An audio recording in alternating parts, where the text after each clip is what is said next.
لکه د سترګه په وجود شراب شراب یو سړی، لکه د سترګه په وجود شراب شراب یو سړی، لکه د زړه په ټول وجود خراب خراب یو سړی، لکه مولا ورته یو کس په وجود سترګه سترګه، لکه مولا ورته یو کس په وجود سترګه سترګه، لکه تفسیر په ټول وجود کتاب کتاب یو سړی، لکه خوشبو مو په ذهنونو راخوره وره ده، لکه خوشبو مو په ذهنونو راخوره وره ده، لکه د شونډو په وجود ګلاب ګلاب یو سړی، لکه د لمونځ او د روژه د ذکر فکر پیکر، لکه یاسین لکه طه ثواب ثواب یو سړی. که سړیتوب د چا په کار وي د شاهد د زده کې، که سړیتوب د چا په کار وي د شاهد د زده کې، ساده ساده د مینې ډک آداب آداب یو سړی. ډیرو ګرانو د تراب نیوز کتونکو هیله لرم چې روغ به یو جوړ به یو ژوند به مو له خوشحالیو سره سر وي. کتونکو نن له ما سره د پیزو د شیخ بدین د غره د سیانې یو کوشړی نوجوان د شاهد ورور رسره ناسته. د شاهد ورور دا کوم مخکې چې ما غزل ویله ډیر کوشړی شعر لیکي او غټه خبره دا ده چې تصوف چې انتهایی یو باریکی صنف ورته ویلی سي. عبدالرحیم مجذوب د حمزه بابا په حوالې سره ویلي ول چې د پښتو ادب چې حمزه کله لاړی نو ما دا سوچ لای چې پښتو ادب به بیا تصوف میدان ته چوک ورنه کي. خو هغه د بهلول صاحب په کتاب چې ویلي دي چې کله ما د اقبال بهلول مروت شاعري واردله نو زه مطمئن سم چې د حمزه بابا چې هغه کومه لار الله او کوم یو ډګر یې ولیلی هغه بهلول مروت خپل کړلی. د موږه خوشقسمتي دا ده چې خدای پاک د مروتو خاوره هسې د ادب په لحاظ سره شکر الحمدلله انتهایی زرخیزه ده، ولې چې دې خاورې د در صاحب دو د مجذوب صاحب د غوندې خلک، د علیل صاحب د غوندې خلک، د افګار صاحب د غوندې خلک، داسې نور ډیر ډیر مشران یې د خاورې د پښتو ادب ته ورکړي دي. د بهلول اقبال بهلول چې کوم لار ده شاهد ورور ما ته د هغه په لارې باندې روان ښکاري. شاهد ورور ټیم راکړی ډیر شکریه ادا کوم. شاهد بای له موږه کتونکو سره د روایاتو تر مخه خپل تعارف چې وکړو. ډیره مننه محترم تراب صاحب. زه تاسو ډیره مننه کوم چې د مادیت دور چې تاسو د ادب دوره خیال ساتو او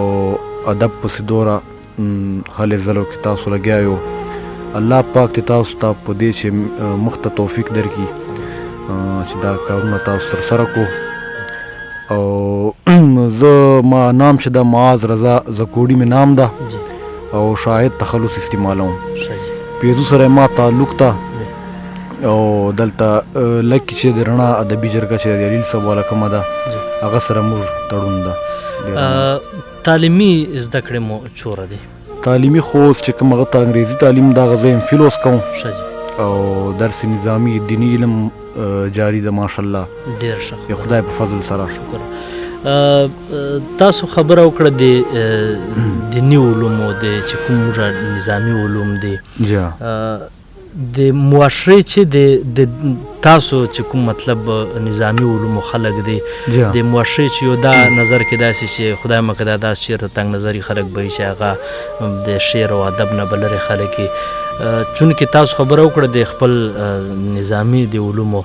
نو له دې علومو سره او شاعري د دې چې مناسبت په اولې سره شي مناسبت خدا د چې شعر چونکې اوله نه که موږ د اسلام تاریخ وګورو نو صحابه کرامو چې شعرا تیر سلی دي لکه حضرت حسان بن ثابت، مولای کائنات حضرت علی شیر خدا په خپل هم شاعر ده او د کلیات هم چاپ دي دیوانه. نور څومره چې موږ امت راغلی ده بیا چې صوفیه حضرات د موږ ول دي چې د اسلام صوفیزم یو داسې شی ده چې باریک موضوع ده خو اسلام دی بغیر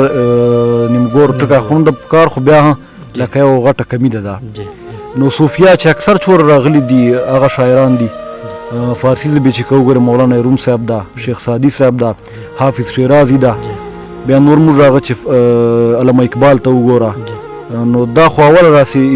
شریعت او شاعري سره تړلې دي دیني علمه ده کتونکو د شاهد ورور نه ما دا پوښتنه ځکه وکړله چې اکثر د څه خلکو له وجې نه چې هغه ادب خدای مکه بدنام ورته ووایي چونکې شاعري چې ده دا یو د الله جل جلاله له طرفه عطیه وي نو ځکه ما د شاهد ورور نه دا پته وکړله چې دیني علومو سره سره دا شعر چې لیکو خلک چې وایي چې لکه مطلب دا شاعران خو چېرته داسې یو بشکله غوندې مخلوق وي شاهد ورور تاسو په شعر چې اکثر اصطلاحات د تصوف ډیر وي د تاسو عمر ته چې سړی وګوري د تاسو د شعر د تصوف هغه باریکي هغه ته چې وګوري د تاسو په شاعري باندې دا رنګ ولې دومره غالب ده تراب صاحب اصل چې خبر خدا ده چونکې زه خپله چې موږ کورنۍ ده موږ خاندان صوفیان خاندان ده او د لکي ضلع چې یا ډېر اسماعیل خان چې مخ تر کرک پورې نو د موږ خاندان ډېر خدمات روحاني زکوړي خاندان مشهور ده لکه چونکې نو یو خو کور چې موږ باندې دا رنګه چې دلای ځکه چې صوفیه کم علمي کور چې پیدا سلی خو هغه رنګي په سړي باندې بل تعلیمي کوي دغسې موږ صوفیان هغه ده یو خاندان مو دغه ده او بل بچپن سره انسان چې یو پیدا سي دی او خپل فطرتي مزاجي نو دغه اصل هغه دا ده چې چونکې موږ تعلق بیسیکلی یوې روحاني کورنۍ او خاندان سره ده او په انسان باندې اول چې دا پیدا سي دا اوله مدرسه د کور ده نو مزاج باندې هغه رنګ راسي او بل بچپن نه موږ چې کتابونه ما کوم ویلي دي ما سټډي کړی د ما مطالعه کړی د ما تصوف کتابو مطالعه ډېره کوم اوس لا لکه د فارسي مثنوي شریف د مولانا روم صاحب وال داسې نور د مجدد الفساني صاحب چې د موږ زکوړي نقشبندي سلسلې لوی او هستي ده داسې نور هم نو دغه یو وجه ده چې په شاعري چې بیا هغه رنګ راسي تاسو خبره وکړله چې د مطالعې سره دا شاید ډېر تعلق لري که موږ سوچ وکړو موجوده په دور چې ډېر داسې نوجوانان شاعران ملګري چې هغه د بعضې د مشرانو دا شعرونه وار وي نو دو دا خواهش پیدا سي چې موږ داسې شعر ولیکو بیا چې هغه دو کوم شعر ولیکي بیا په هغه شعر چې دوره باریکي وي چې که یو څوک پوښتنه ورنه وکړي هغه الفاظو د معنی او ورته معلومه نه وي دې نوجوانانو ته به تاسو څه پیغام ورکوو چې ایا هغه د داسې قسمه شعرونه لیکي که دې نه لیکي اصل چې خبر دا ده چې چونکې یو خو دا تصوف چې کوم اصطلاحات دي که نه دا ډېر باریک دقیق موضوع ده نو چې شوره شای باریک او دقیق دغه پر مهنت او مطالعه دوره پکار ده نو چونکې نه وای چې موږ کول نوي شاعران دي هغه ته خو اول دا پکار ده چې د شاعري کم د جوړولو طریقه کار د اصول دي هغه باندې مکمل جان پوي کی شعر چې رواني راوستولو لپاره کم ظاهري خبرې دی هغه وکړي په چې تصوف خو ډېر بیا شاته یو موضوع ده هغه له سره که ورته وګورې اول شریعت ته چې یو سړی په شریعت باندې عمل نه کوي هغه به طریقت ته څرنګه ورسي تصوف خو د طریقت لار ده نو زه خو دا وایم چې که بالفرض بیا یو خامخا دا وایي چې زه استعمالوم نو بیا دې ولا شو استادانو سره داسې کوشلی مرشد جان ته وغواړي چونکې دا لار مرشد بغیر په دې باندې تګ ناممکن ده تصوف لار نو یو مرشد د جان ته وغواړي مطالعه د خپله کوي داسې نور ښه شاعران چې کوم صوفیانو شاعري یې کړې ده هغو کتابو مطالعه دې کوي نور جنرل سایډ کتابونه دې ورسره وایي نو انشاءالله بیا به چې هغه وسي کنې هسې خدا اصطلاحات استعمالول د قاري د ویونکي باندې ډېر بد اثر اچوي د پیزو خاوره خو د ادب په لحاظ سره شکر دی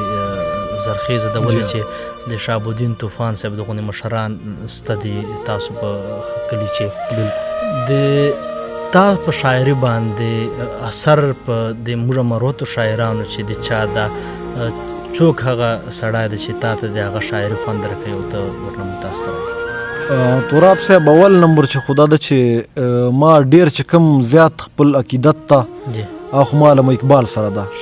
د فارسی شاعري زه وایم، د اردو شاعري زه وایم، د چې کوم انګلیش چې د نثر کتابونه دي د ریکنسټرکشن اف ریلیجیس تھاټس ان اسلام هغه زه مطالعه کوم. او هغه نه بعد که بیا دلته موږ په خپلو مروتې سیمې چې وګورې بیا علي صاحب ما ډېر د خوښې شاعر ده او د شاعري په میدان چې زه د خپل استاد او مرشد ګڼم. کتونکو شاهد ورور د نادر خان علي صاحب خبره وکړله او د ما دا خبره باریل صاحب یقین د شعار وي. علي صاحب باندې زه ډېر کوشش کوم چې چیرې له تاسو سره په سکرین باندې راونه خو هغه له سکرین پښتنو غوندې په اوبو باندې جان وري. انشاءالله کوشش به کوو چې چیرته علي صاحب سره تاسو مخامخ کو. علي صاحب واقعي چې د موږ د مروتو د ادب انتهایی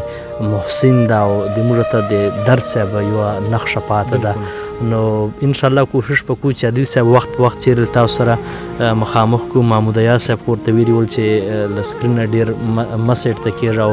اسیر مینګل صاحب ما سره په مرکې چې ویلي ول چې تاسو هسې له وستي اضلاعو نه ګیلې کوو تاسو چې خپله علي د غوندې لوی خلک څه دي اوس چې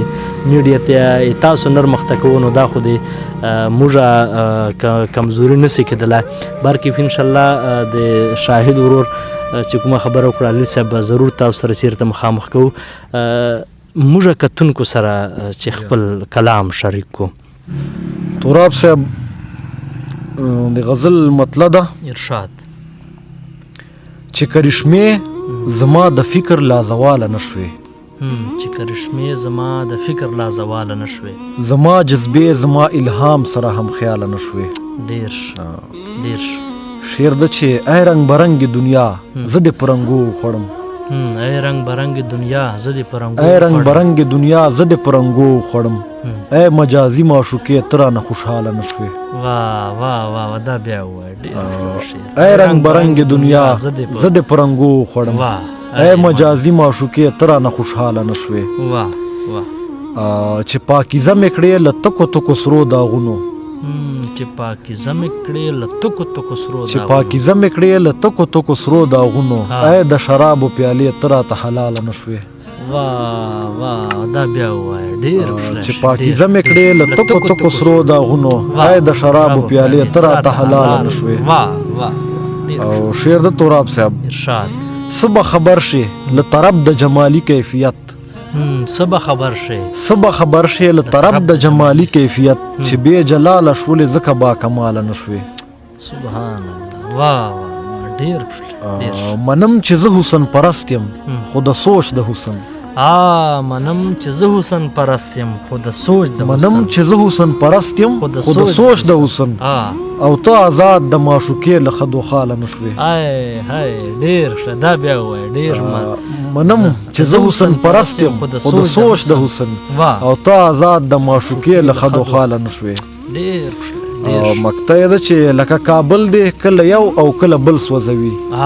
لکه کابل دی کله یو او کله بل سوځوي، لکه کابل دی کله یو او کله بل سوځوي، ای د شاهد زړګي اخلاص له استحصاله نشوې. واه واه ای د شاهد زړګي اخلاص له استحصاله. واه واه ډېر ښه بل شعر بل غزل مطلع ده چې په کور د تخیل باندې آباد یم، چې په کور د تخیل باندې آباد یم،